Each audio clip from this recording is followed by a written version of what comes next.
Welcome to another edition. Today, I'm working on a special project for the Carlisle Truck Nationals for the S10 Nation group.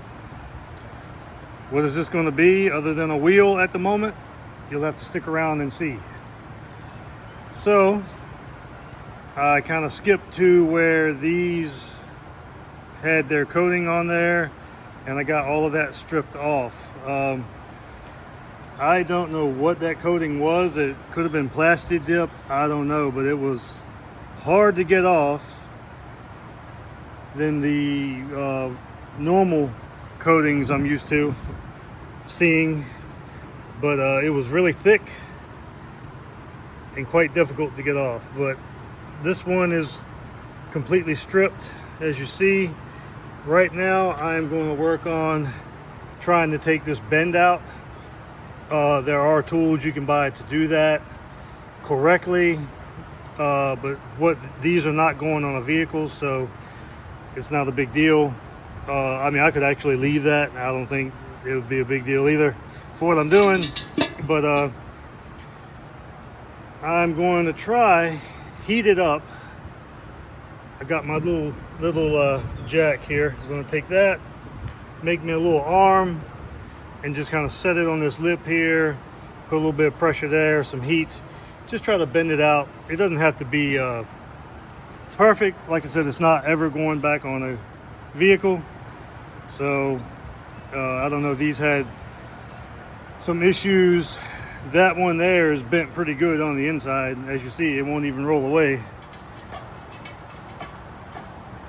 But anyway, that doesn't have to be perfect for what I'm doing. But yeah, we're gonna try and take this out here real quick. Then I gotta sandblast it and mock up what I'm working on, and then sandblast it and get it powder coated. All right, so here you go. A quick little setup I made. Now, these wheels are not going on a vehicle, and as I stated before, they don't have to be true round because of what I'm doing with them.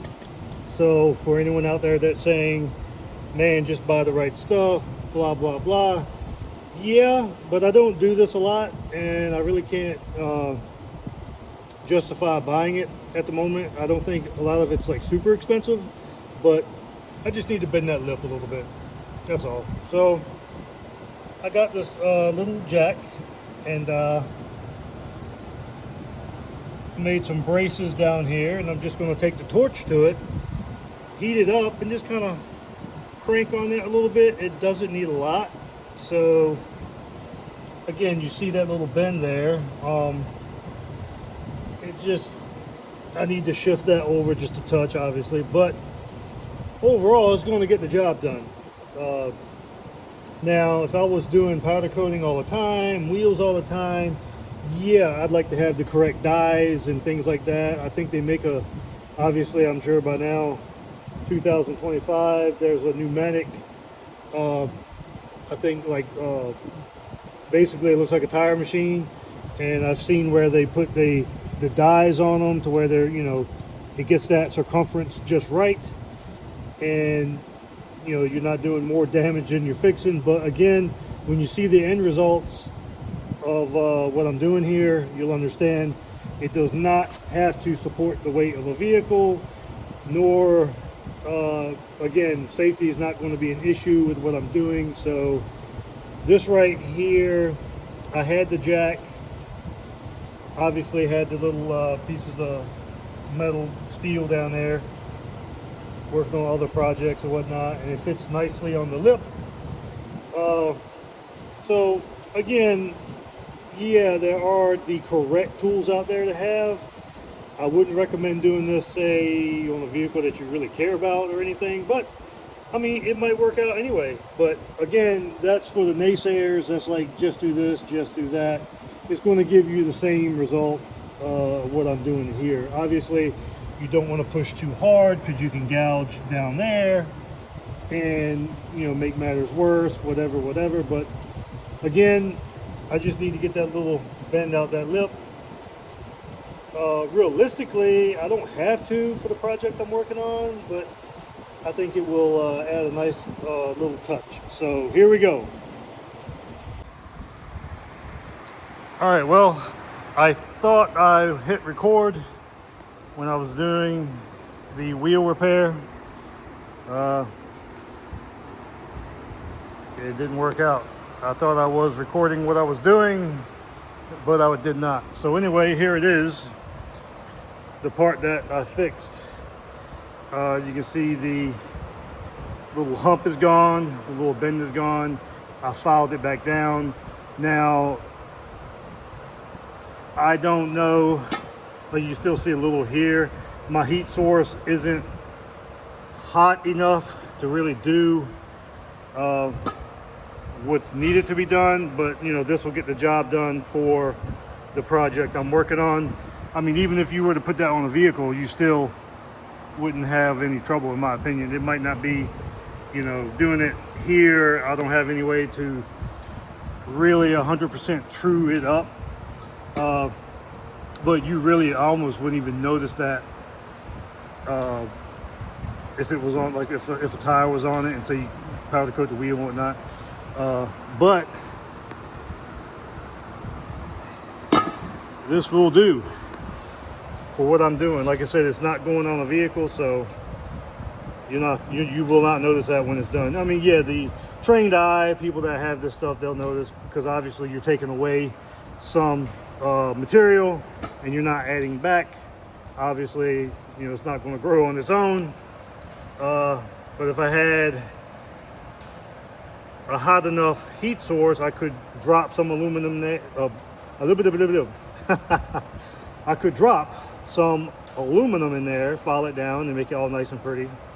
But anyway, you get the idea. You saw the jack that I used, but like I said, I would definitely use a piece of wood rather than what I used, especially if you wanted to do a good job. It worked out, but I would definitely use wood for that. And the jack idea worked. Like I said, I put heat on it, just jacked it to where it was nice and tight, a little bit more heat, nice and tight, a little bit more heat. And it started to bend. Obviously, if you don't have a hot enough heat source, the minute you move it away, it starts to cool immediately. So it's not getting it soft enough to really be malleable and do what you got to do. But it'll work for today's job. So now I have got it to where I've got everything off of it. I'm going to cut down the TV. Wow, it is hot today. Humid, muggy, all of the above. So anyway, I've got it all stripped down. I ended up wet sanding it just a little bit to kind of just knock the ridges down before I powder coat it. So now I'm about to put it in my sandblaster and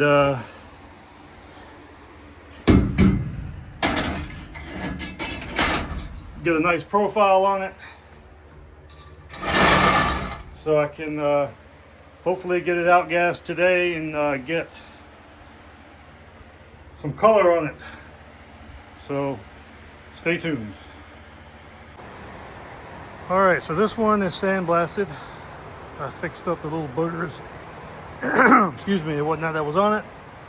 That's gonna be about what it is. But like I said, you can see the difference from that to that. I just don't know what somebody did when they removed the factory coating and put the the best way I can describe it is some kind of, maybe that what do they call that stuff, plastic dip or something like that.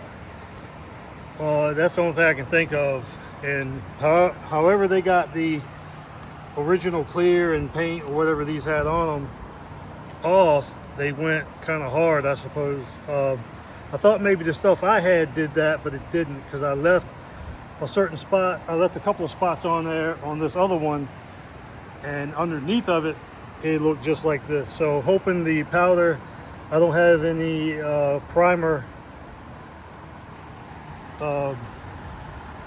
powder coat here, so I'm hoping that what I have will kind of fill in and make it look kind of smooth and whatever. So now I just got to wait till the oven heats up. I've got it on my little dolly, and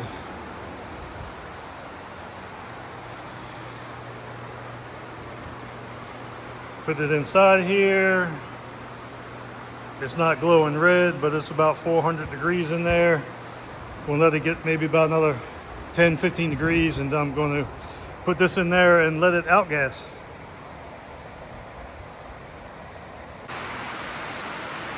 All right, so now it's cooling. Just did the outgas. It's see what we have here. This thing's, let her cool down, pull it out, wait till the rain gets out of here, and find me a spot, put some powder on it.